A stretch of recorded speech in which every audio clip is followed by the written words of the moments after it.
Maray na aldaw sa inyong mga uragon.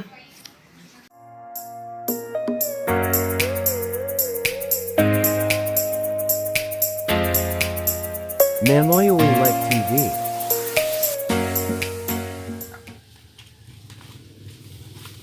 Naghuli ako ng manok para may maulam kami ngayong tanghali. Gagawin namin itong adobadong manok na may gata.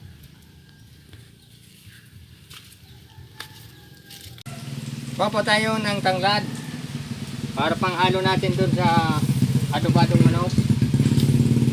Pangpalasa. Kita na yung tanglad oh.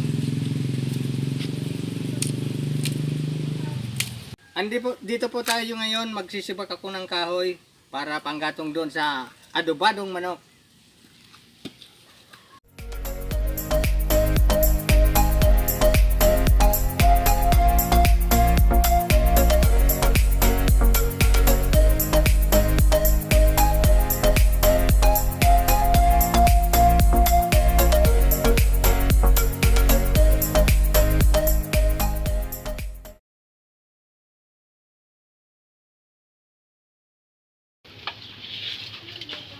So magdadagdag tayo ng gatong para lumakas yung apoy. Para kumulo na kaagad yung aanuhan natin ng manok. Ito po yung gagamitin natin sa adobadong manok. Babalatan ko muna.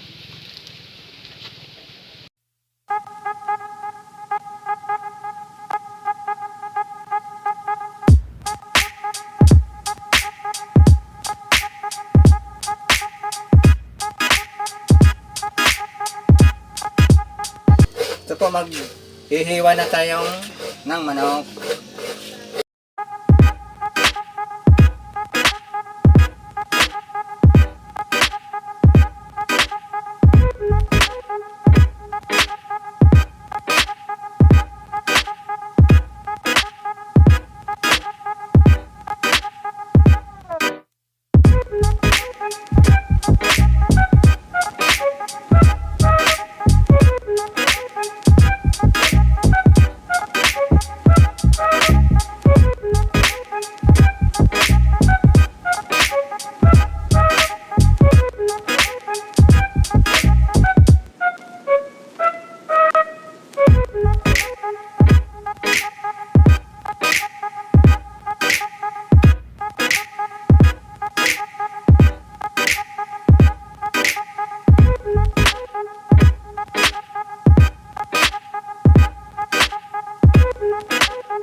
Magbibiyak tayo ng niyog.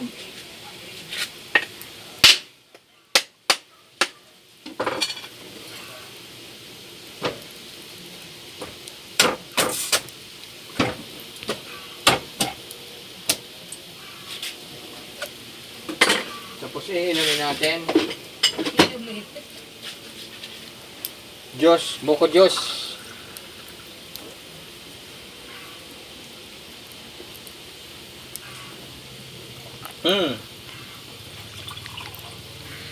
Ang sarap.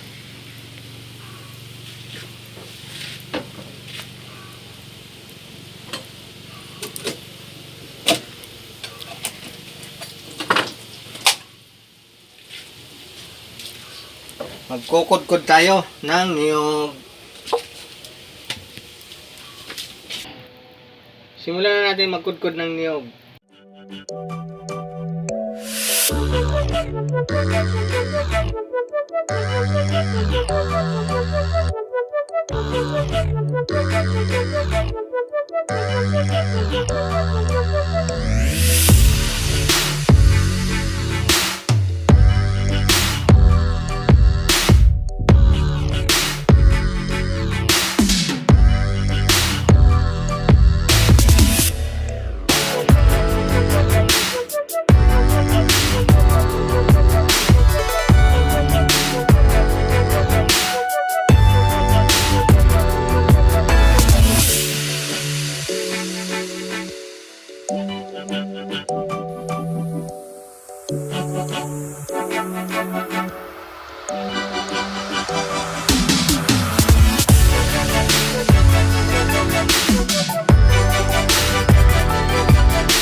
po yung mga sangkap na ginagamit ko.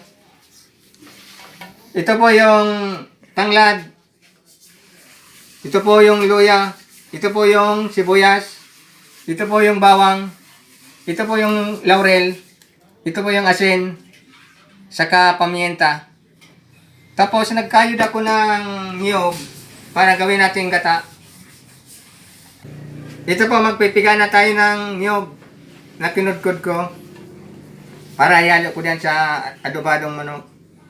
Lagyan natin kaunting tubig para hindi masyadong matubig. Yan, ganoon natin.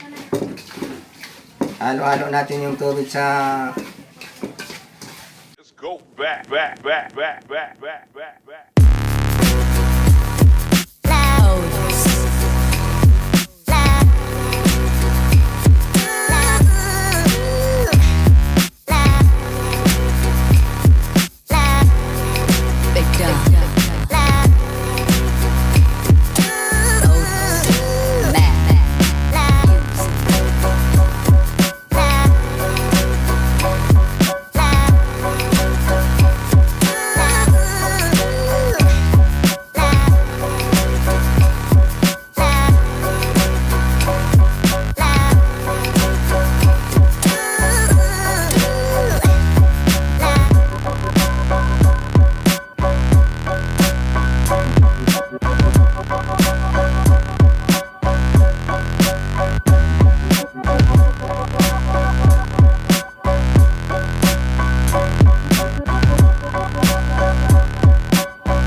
Yan, tapos na.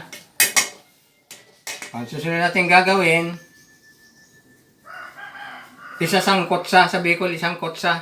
Yung papakuluan natin itong manok para lumambot. Para pagkatapos niyan, wala na ng tubig, yung lumambot na siya, lalagyan natin ng gata. Saglit, ano ko man na ito. Para maano ko yung tubig doon. Andito po tayo ngayon, lalagay tayo ng tubig para palambutin natin yung manok. Yan. Ito ang tubig. Tapos, ilalagay na natin yung manok.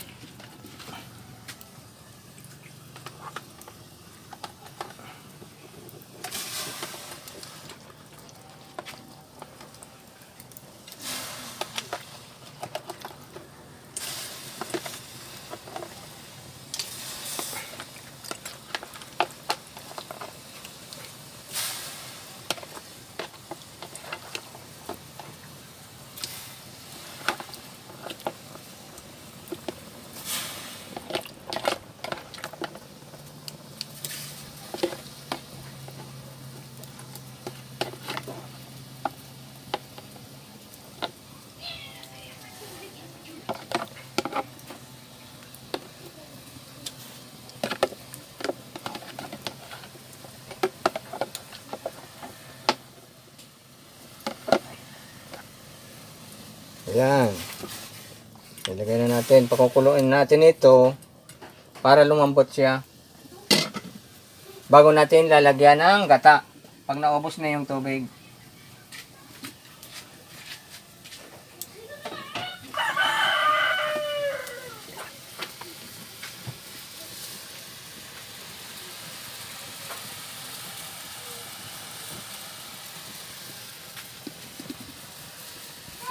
Ito na po yung mga sangkap na ihalo natin dito sa manok. Lagyan natin ng bawang. Ito sibuyas. Luya.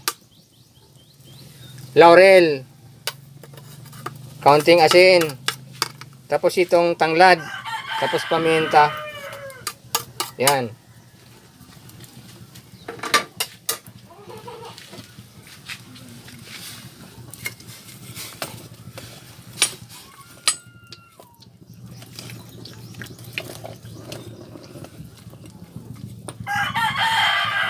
Ayan muna natin kumulo siya hanggang lumambot, hanggang mawala na yung tubig. Pagkatapos niyan, yung tinatawag na siya, sa amin, sangkotsa.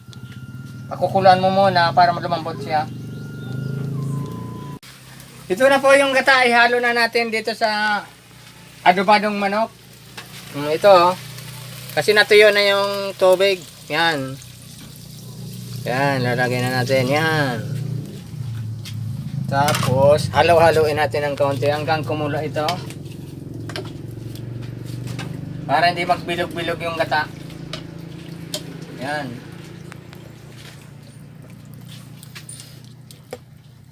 Ayusin natin yung kahoy. Naubos na yung sinipak kong kahoy. Mayroon pa natitirang kaunti. Ganyan dito sa probinsya, nagsisibak mo ng kahoy. Kasi wala tayong apoy na gagamitin.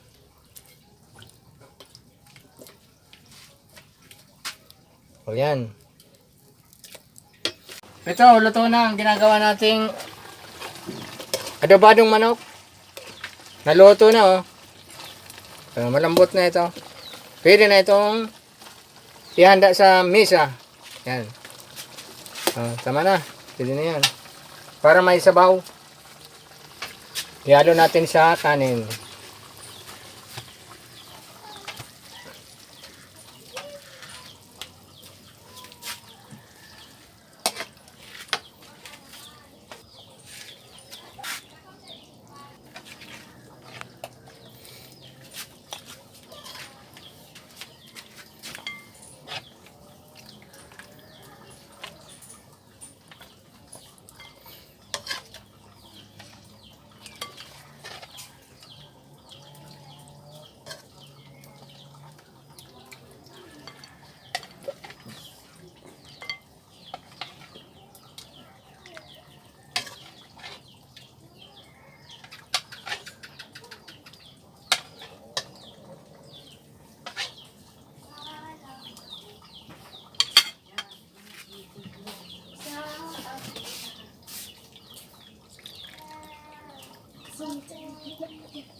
Ihanda natin sa...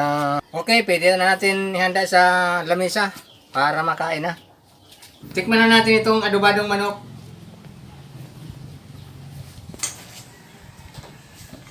Sabaw tayo ng... gata, ginataan. Yan. Halika, kain na tayo.